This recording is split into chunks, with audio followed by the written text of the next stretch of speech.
Welcome to This Week, and some idiot ruins it for the rest of us.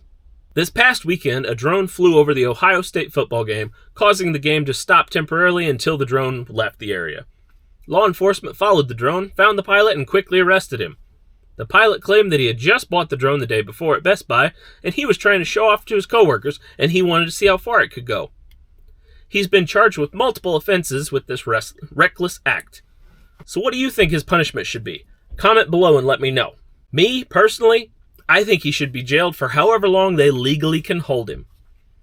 The upcoming start of remote ID is in place for exactly this reason, because people don't know how to use common sense while flying their drones. Some reports say that the pilot lost control of the drone and also that he had not taken the trust certification, so he had no official training on how to operate a drone safely anyway. It is highly illegal to fly around and especially over a major sporting event.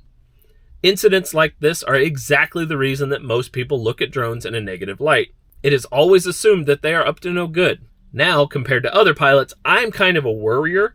Personally, I believe that safety is the first concern and working within the law should be the first priority, period.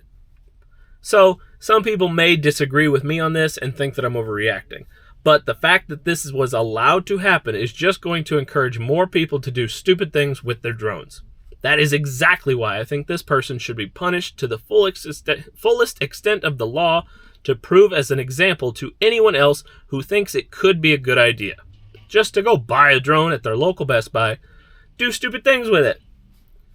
Here's an idea. Instead of remote ID being for all drones, maybe you should just have it fitted into the new drones from Best Buy and places like that.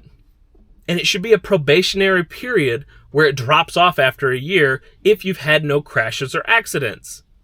Instead of a digital license plate like remote ID boasts, it could be like a digital training wheel. Like you're being watched and you're only allowed to do certain things until you prove that you're responsible in that aspect.